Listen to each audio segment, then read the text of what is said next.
আসসালামু আলাইকুম, শুভ সন্ধ্যা। সবাই কেমন আছেন? আশা করি ভালো আছেন। আমি অনেক ভালো আছি, আলহামদুলিল্লাহ। আজকে এই ভিডিওটা করা হচ্ছে দুঃখের সাথে। আবারও আমাদের একটা বাংলাদেশি ভাই চলে গেলেন না ফেরার দেশে। আমাদের বাংলাদেশি ভাইটার দেশের বাড়ি হচ্ছে মাদারীপুরের রাজের উপজেলা আড়াইপাড়া গ্রামের সন্তান সাইফুদ্দিন ইসলাম আকন। বয়স হবে 45+। সাইফুদ্দিন ভাইয়ের বাবার নাম হচ্ছে লালমি আকন। আর ভাইয়ার মৃত্যু হয়েছে ইতালি সালের্নো শহরে। ভোরে হঠাৎ করে অসুস্থ হয়ে পড়েন উনি। ক্যাম্পে বারবার হসপিটালে নেওয়ার জন্য অনুরোধ করা হয়েছিল। আসলে ক্যাম্প হচ্ছে ইতালিতে যারা অবৈধ আছে তারা ক্যাম্পে থাকে, আর এই সব ক্যাম্পগুলো একরকম থাকে না। কিছু ক্যাম্প আছে যারা ভালো, সব সময় তাদেরকে দেখাশোনা করার জন্য ভালো লোক থাকে, কিন্তু অনেক ক্যাম্প আছে অনেক বেশি লোক থাকার কারণে ক্যাম্পের যে বস আছে উনি আসে না ঠিক মতো। একজনকে দায়িত্ব দিয়ে যায়, সে ঠিক মতো দায়িত্ব পালন করে না। আর এই জন্যই ব্যর্থতার কারণেই আমাদের বাংলাদেশের অনেকেই এই কষ্টে ভোগেন। ক্যাম্পে বারবার জোর দাবি করা বলা হয় তাকে হসপিটাল নেওয়ার জন্য, কিন্তু ক্যাম্প তাকে গুরুত্ব না দেওয়ার কারণে আজকে এই অবস্থা।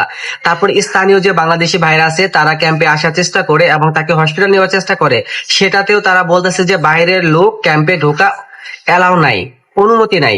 তো এত পরে ক্যাম্পের যে বাংলাদেশি ভাইরা ছিল এবং হচ্ছে নাইজেরিয়ার কিছু লোক ছিল, ইন্ডিয়ান কিছু লোক ছিল, সবাই মিলা এটাকে আন্দোলন করা হয় যে ওনাকে হসপিটাল নিতে হবে। তারপর বাধ্যতা হয়ে যে ক্যাম্পের দায়িত্ব ছিলেন উনি বড় বসকে ফোন করে এবং তারপর হচ্ছে 4 থেকে 5 ঘন্টা লেট করে অ্যাম্বুলেন্স আসে।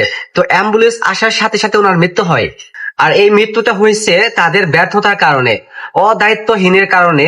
আর আজকে এই আমাদের বাংলাদেশে একটা ভাইয়ের জীবন চলে গেছে।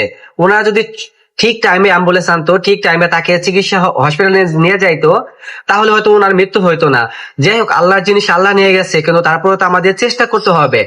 আর প্রবাসী প্রবাসী বাংলাদেশি ভাইরা যারা ক্যাম্পে আছেন তারা সবাই সতর্ক থাকবেন। সুস্থতা মনে হয়, কোনো প্রবলেম মনে হয়, তাহলে আপনার নিজ দায়িত্বে বসকে ফোন করবেন। আর সেটা যদি না পারেন, আপনার যে কদেশি ফিজিক্যাল আছে এটা নিয়ে আপনি ডাক্তার কাছে যাবেন এবং আপনি নিজে ডাক্তার কাছে যে ওদের সাথে কথা বলবেন। হসপিটালে আপনাদের 100% চিকিৎসা করানো হবে, কখনো ভয় পাবেন না।